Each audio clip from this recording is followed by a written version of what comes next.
So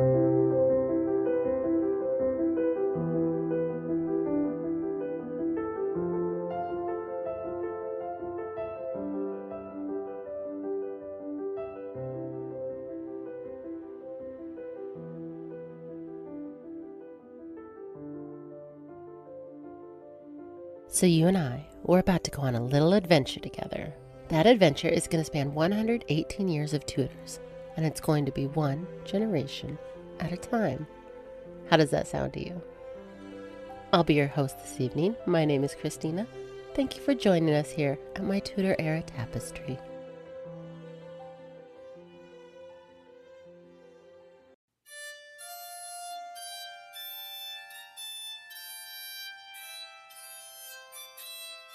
In the golden haze of a summer afternoon, 1505, 4-year-old Anne Boleyn scampered through the gardens at Blickling Hall, her small feet pattering on the gravel paths as she chased a butterfly, its wings a flicker of amber against the sapphire sky.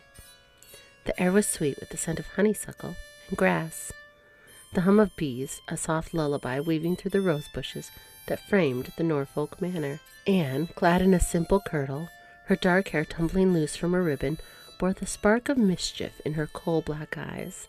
Her laughter, a melody that danced across the breeze. The daughter of Thomas Boleyn, a rising courtier, and Elizabeth Howard, a noblewoman of ancient lineage, Anne was a child of promise, her world a tapestry of play and privilege, untouched by the weight of her destiny. Blickling Hall was Anne's playground, its orchards and lawns a realm of make-believe, where she reigned as a fairy princess. Her family, though not yet prominent, was ambitious. Thomas, her father, served King Henry VII as a diplomat, his sharp mind earning favor at court, while Elizabeth, her mother, tended their growing brood with grace, born of Howard pride. Anne was a whirlwind of curiosity, her quick tongue and nimble fingers already hinting at a spirit that would not be tamed. She clutched a stick she called her wand, waving it as she darted past the lavender beds, her voice piping a song her nurse Agnes had taught her, its notes mingling with the caw of rooks in the ancient oaks. Beyond Blickling's walls, the Tudor court pulsed with change, its rhythm distant but ever present in the Boleyn household. In the cool shade of the great hall, Elizabeth Boleyn watched her daughter from a window, her embroidery forgotten as Anne's laughter rang out. Elizabeth, her fair hair pinned beneath a linen coif, bore the elegance of her Howard kin, her heart warmed by her children's vitality, yet tempered by the losses of her own youth. She called Anne inside, her voice gentle but firm, and the girl scampered in, her cheeks flushed, her kirtle streaked with grass. The household's rhythm was one of quiet aspiration. Thomas, often absent on diplomatic missions, sent gifts, his letters hinting at courtly prospects, perhaps a place for his daughters among the Queen's ladies one day, though no queen now graced England's throne. Mary, quieter, practiced her curtsy, her blonde curls a contrast to Anne's dark fire, while George gurgled in his nurse's arms, unaware of the world his sisters would shape.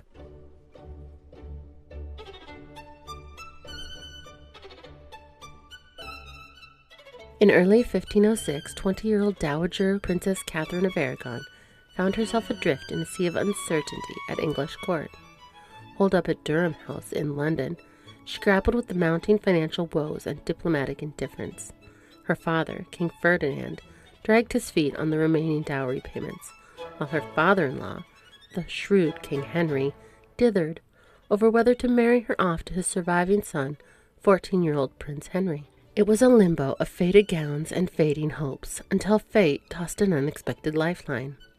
The storm-battered arrival of Catherine's elder sister, Juana, Queen of Castile, and her husband, Philip the Handsome, Archduke of Austria, whose shipwreck off the English coast turned them into reluctant royal houseguests. The drama unfolded on January 10, 1506, when Juana and Philip embarked from Flanders, bound for Spain to claim the Castilian throne left vacant by the death of their mother, Queen Isabella, in 1504. But the English Channel had other plans, unleashing force gales that scattered their fleet and forced an emergency landing on England's shores.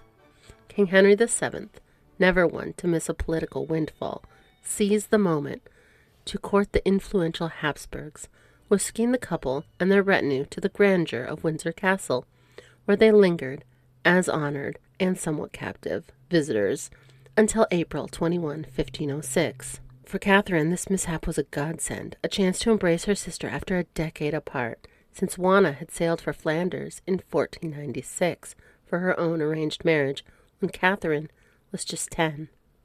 The sisters' time together was a tapestry of joy and sorrow. Catherine and Juana, separated by only 6 years, had shared a rigorous upbringing under Isabella's watchful eye. At Windsor, they carved out precious private hours to whisper secrets, swap stories of their trials, and perhaps shed tears over their mother's absence. Juana, brilliant and composed on the surface, was unraveling beneath, tormented by Philip's blatant affairs and his machinations to sideline her in Castile's governance, fueling rumors of her madness that history would later amplify. Philip, with his golden locks and magnetic charm, played the diplomat to perfection, hammering out a treaty with Henry that bolstered his grip on Castile at Ferdinand's expense, muddying the Spanish succession even further. When Juana and Philip finally weighed anchor for Spain on April 21, Catherine watched them go with a heavy heart, knowing it was probably farewell forever. The sisters' paths diverged from here. Upon reaching Castile, Philip's aggressive power plays intensified as he sought to rule in Juana's name, sidelining her amid whispers of instability. But fate intervened, swiftly and cruelly. In September, just months after the English visit, Philip succumbed suddenly to typhoid fever at the age of 28, collapsing after a game of tennis. His death was a shockwave. Rumors swirled of poison, though fever was the likely culprit in an era rife with poor sanitation. Juana, grief-stricken and unmoored, famously refused to part with his embalmed body for weeks, her mourning tipping into legendary madness that her enemies exploited to imprison her for decades under her father's and later her son's regency. For Catherine, news of Philip's abrupt demise rippled across the channel like a distant thunderclap, underscoring the fragility of royal lives. It threw Castilian politics into chaos, strengthening Ferdinand's hand and indiscreetly bolstering Catherine's own claims through familial ties. Though her English limbo persisted, the visit, now etched with tragedy, became a poignant memory for Catherine, a fleeting taste of sisterly solidarity amid the relentless churn of dynastic ambitions. It reminded her, as she forged ahead to eventually become Queen of England, of the endurance demanded of women like them, pawns one moment, pillars the next, and always at the mercy of fever, fate, and the follies of men. Juana's descent into seclusion after Philip's death lingered as a cautionary shadow, fueling Catherine's own unyielding resolve to face a future of betrayals.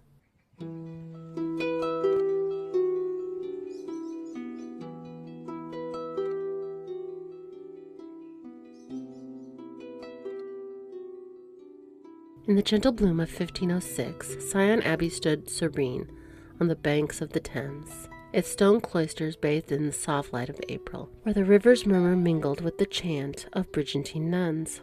Maggie dwelt here as a guest among the sisters, her world narrowed to the rhythms of prayer and contemplation. At 32, she had borne 5 children and buried a husband, Sir Richard Pole, taken by illness in the autumn of 1505, leaving her with little beyond her royal blood and the fragile mercy of the Tudor court.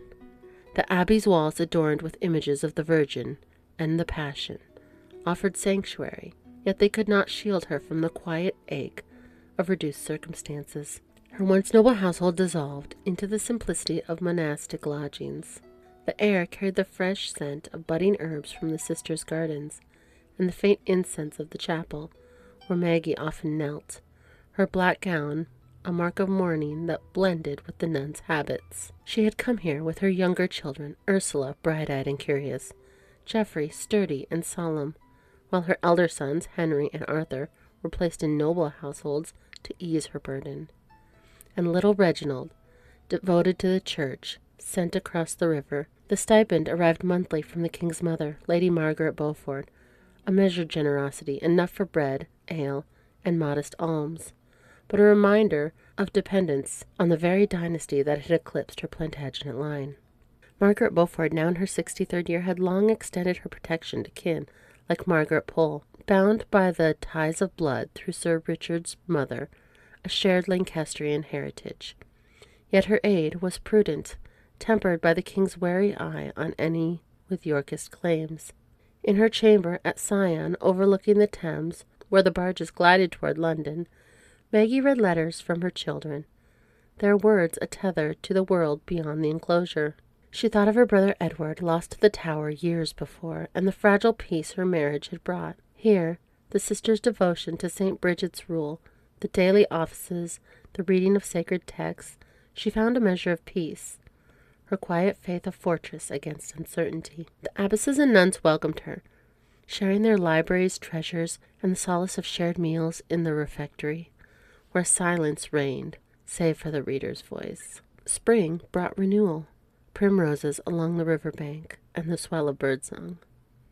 As Maggie walked, her rosary beads clicking softly, she prayed for her children's futures and for the king's long reign that kept threats at bay. The stipend's arrival, carried by a trusted messenger, was a small ritual, coins counted, thanks offered in her oratory. In this holy place, patronized by the king's mother herself, Maggie endured with dignity, her heart a blend of gratitude and guarded hope. The roses of York had withered, but in Sion's shadow she tended the embers of her lineage, waiting for the wheel of fortune to turn once more.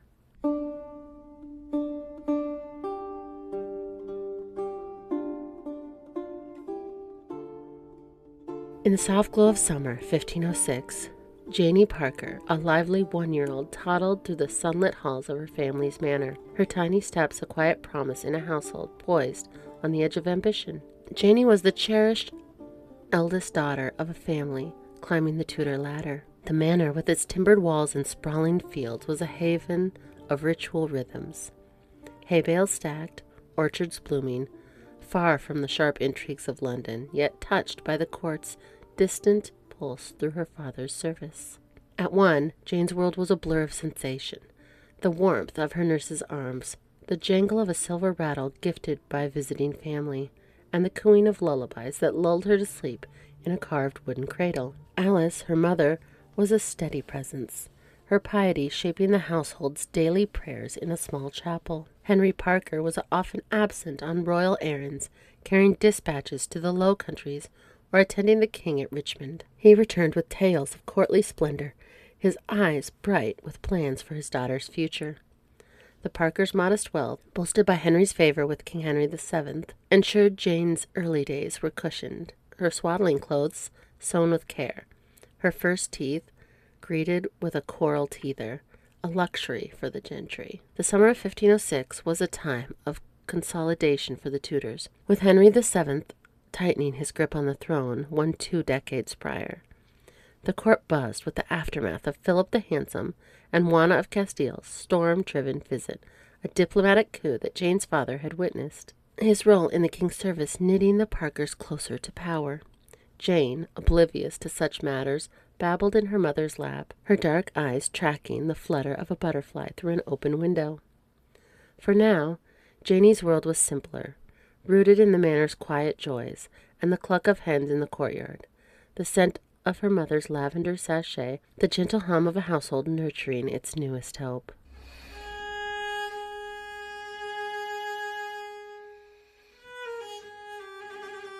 In the crisp chill of November 1506, Collie Weston Palace stood resolute amid the frost-kissed fields of Northamptonshire, its grand halls warmed by roaring fires and the steady hum of a household attuned to devotion and duty.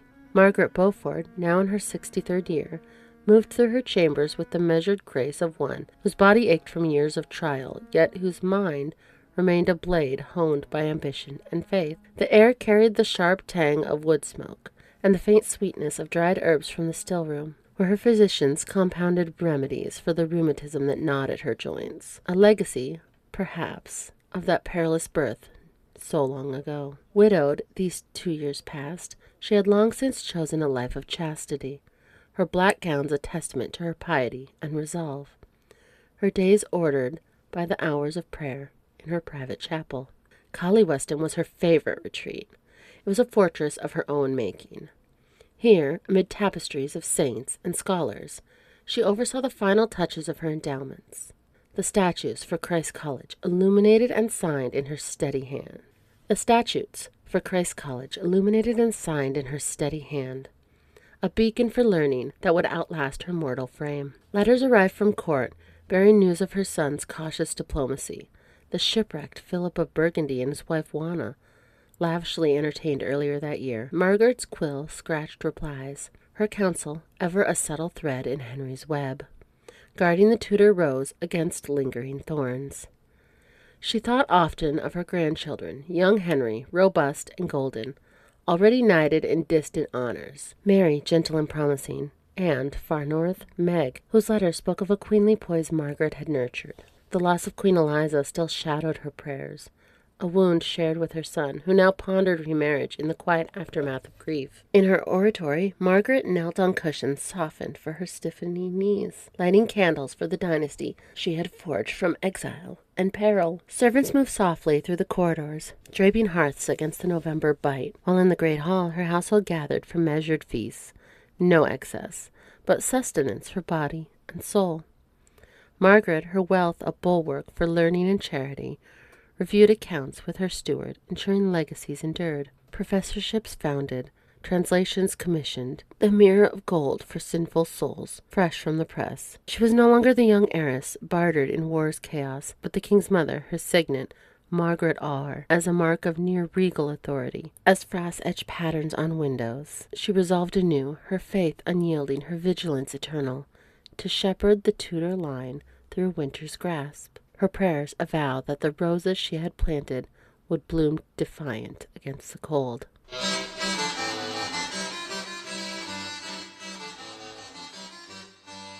In the waning months of 1506, Mary Tudor, a spirited 10-year-old, danced through the polished halls of Eltham Palace, her laughter a bright note in the Tudor court's cautious rhythm. Her lively grace, already marking her as a princess, destined her for greatness. At 10, her world was a blend of privilege and preparation, her days filled with lessons in French, Latin, and music, yet tempered by the court's undercurrent of political maneuvering. The recent arrival of Philip the Handsome and Juana of Castile, storm-driven to England's shores in January 1506, had stirred the court into a fury of diplomatic pomp, and Mary, though young, felt the ripple of their visit, her sharp ears catching whispers of alliances and her future role as a dynastic pawn. Mary's life, in late 1506, was a tapestry of youthful joy and growing awareness. Under her tutor's watchful eyes, she traced Latin verses and practiced the lute, her fingers nimble on the strings, her voice clear in the candlelit chambers where she sang for courtiers. Dance lessons were her delight, her steps light as she twirled with her ladies, her grace noted by ambassadors who saw her as a future queen. Her father, Henry VII, was fiercely protective yet pragmatic, already negotiating her betrothal to young Charles of Castile, Philip and Juana's son, a match meant to bind England to the Habsburgs. Mary, perceptive beyond her years, sensed the weight of these talks. Her brother Henry, the boisterous 15-year-old Duke of York, teasing her about her princely suitor, while they played cards in the great hall. The visit of Philip and Juana, though months passed, lingered in the court's memory. Mary had glimpsed the Castilian couple during their stay, Philip's charm and Juana's somber beauty leaving an impression on her young mind. Their shipwrecked arrival, followed by lavish banquets and treaties signed at Windsor, had showcased her father's diplomatic cunning. But Mary's heart was drawn to Juana's quiet sorrow, perhaps a mirror of her own mother's absence. Yet even in late 1506, Mary's spirit remained unquelled. The court, under Henry's watchful eye, buzzed with preparations for winter feasts, but Mary's thoughts often wandered to her sister Meg, whose letters from Scotland painted a world of rugged castles and fierce lords. But a fresher, juicier rumor now gripped the court. Charles Brandon, the dashing 22-year-old friend of her late brother Arthur, was said to have gotten his wife's niece, Anne Brown, pregnant, casting a shadow over his marriage to the wealthy widow Margaret Neville.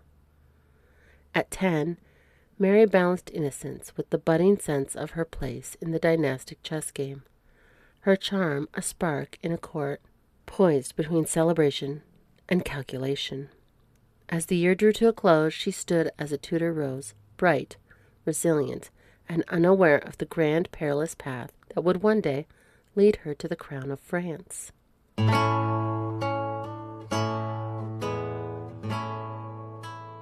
On the blustery dawn of February 21, 1507, Meg, Queen of Scots, labored through the final throes of childbirth in the stone-walled chambers of Holyrood Palace, Edinburgh. At just 17, this English princess turned Queen of Scots carried the weight of 2 kingdoms on her young shoulders. Her marriage to King James IV a bridge to bind England and Scotland in uneasy peace. This day, after a pregnancy announced the previous year, brought both triumph and peril, as she delivered a healthy son amidst cries echoing through the palace halls. Married to the charismatic James IV, 33, and a king of boundless energy, he was a hunter, musician, and a builder of ships. She had found in him a partner whose initial coolness had warmed over the 4 years they'd spent together. Now as the midwife swaddled the newborn James, Duke of Rothesay, the air filled with jubilation, James IV, overjoyed at the sight of his legitimate heir, spared no expense in celebrations. Bonfires lit the Edinburgh skyline, ale flowed for the commons, and messengers raced south to inform her father, Henry VII, whose Tudor dynasty would draw strength from this Anglo-Scottish bond. The little prince, robust and wailing, symbolized renewal, a pledge of stability in a realm ever threatened by border skirmishes and clan rivalries. Yet victory came at a cost. Meg, her body racked by the ordeal, fell into a violent fever shortly after the birth, just like her mother had. But her recovery was a testament to the Tudor grit. It was a reminder of her mother's death 4 years earlier in childbed. She lay abed, her mind drifting to her distant family, her protective father in London, consolidating his throne, her brother Henry, the boisterous Duke of York, now 15, destined for greatness, and her sister Mary, a lively 10-year-old basking in courtly lessons. Letters from England carried across the border had sustained her in exile, reminders of the rose-strewn paths of her childhood at Eltham Palace. In Scotland, Meg had adapted with quiet resilience, mastering the Gaelic tongue, patronizing poets and musicians, and charming the nobility with her wit and grace. Her piety, inherited from her mother, anchored her, prayers whispered in the palace chapel for the child's health, her rosary a constant companion. As the fever broke, Meg held her son close. His tiny fingers curling around hers, she felt the stirrings of a mother's fierce love amid the fragility of life. The Scottish court blazed with optimism, James IV doting on both queen and prince, his plan for the boy's future already unfolding like a tapestry. But Meg, wise beyond her years, sensed the undercurrents, the ever-present threat of war with England, the need for more heirs to safeguard the line, and the isolation of her adopted home. At 17, she balanced the crown's demands with a young woman's dreams, her bright demeanor a beacon in the northern chill. The birth of Prince James marked a pinnacle, a moment of unshadowed joy before the sorrows that would test her mettle in the years ahead. You can share your thoughts with me at longlivethequeenpodcast@gmail.com. Slide into my DMs on Facebook or Instagram at Long Live the Queen Podcast, or join the party on Patreon, where we have extended episodes and bonus content.